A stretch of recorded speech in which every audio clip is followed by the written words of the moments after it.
প্রায় 60 জন পরিবারের মানুষ এখানে জমায়েত হয়েছেন। আমরা যত সামান্য আমাদের সাহায্য অনুযায়ী আলতুই ফাউন্ডেশনের পক্ষ থেকে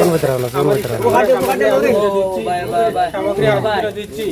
আমাদের এই উদ্দেশ্যে আমরা এইটুকু মেসেজ দেওয়ার জন্য আমি সোশ্যাল মিডিয়াতে আমরা কথা বলছি, যাতে আরো বিভিন্ন সোশ্যাল অর্গানাইজেশন এবং সমাজের যারা ধনী মানুষ, আর্থিকভাবে সচ্ছল মানুষ সবাইকে আমরা আলতুই ফাউন্ডেশনের পক্ষ থেকে আহ্বান জানাই যে এই দুর্গম এলাকায় বন্যায় ক্ষতিগ্রস্ত মানুষদের পাশে এই বন্যার শেষে আরো বিভিন্ন রোগ দেখা দেয়, বিভিন্ন এই মরণদায়ী রোগ দেখা দেয়।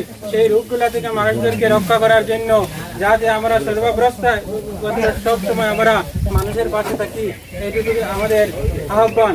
কারণ আমরা মানুষের জন্য মানুষের সেবা করে আমাদের ঈশ্বরের এই উপাসনা করার সমতুল্য। গতিকে এটাই আমাদের কাম্য যে আমরা সবাই আমাদের পক্ষ থেকে আমরা দ্বিতীয় দিনের মধ্যে আলতুই ফাউন্ডেশনের পক্ষ থেকে এই খাদ্য সামগ্রী বিতরণ করছি। আমরা আশা রাখি আরো যতদিন বন্যা থাকবে আমরা আরো নিয়ে আসবো, কিন্তু আমাদের প্রয়োজন সাহায্য সহযোগিতা এবং আর্থিকভাবে যারা সচ্ছল রয়েছেন আমাদেরকে সাহায্য করেন।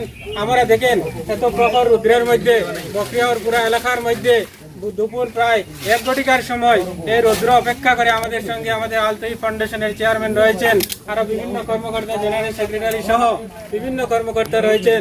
একমাত্র উদ্দেশ্য হলো যাতে এই গরিব মানুষদের মেসেজটুকু মানুষের কাছে যায়, এটার মাধ্যমে যাতে আমরা মানুষদেরকে সাহায্য করে আমরা সবাই যাতে একটি স্বচ্ছ সমাজ এবং একটি ব্যালেন্স সমাজ আমরা গড়ে তুলতে পারি। সবার কাছে কালকে ঈদ ছিল, আজকে ঈদের জন্য দুইবার লইও না, ঈদের পারছে না, এজন্য এই এলাকার মধ্যে সর্বাবস্থায় শুধু এই বছর নয় প্রতি বছর বন্যায় এই মানুষগুলো ক্ষতিগ্রস্ত হয়।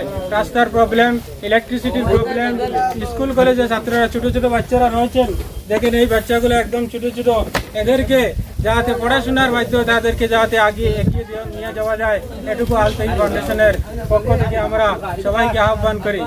ওদিকে আমরা আরো যাতে আমাদের এই মিশনকে আরো অব্যাহত রাখতে পারি, তার জন্য সবার সাহায্য সহযোগিতা এটুকু বলে সবাইকে ধন্যবাদ জ্ঞাপন করে আজকে যারা আমাদেরকে সাহায্য সহযোগিতা করেছেন, এই যতজন মানুষের পাশে গিয়েছি সবাই আমাদেরকে সাহায্য করেছেন, সবাই আমাদের সাহায্য সহযোগিতা করেছেন, সবাইকে আমরা ধন্যবাদ জ্ঞাপন করি।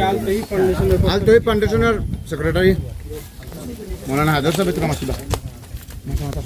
দর্শক বৃন্দ, আপনারা নিশ্চয় জানেন আজকে আলতুই ফাউন্ডেশনের উদ্যোগে এই হাইলাকান্দি জেলার বৃহত্তর বকরিয়াউর এলাকায় আমরা ব্যক্তিগত উদ্যোগে এবং আপনাদের দেওয়া টাকা, এই টাকা দিয়ে আমরা সামগ্রী ক্রয় করে আজকে বিভিন্ন মানুষের হাতে এই সামগ্রী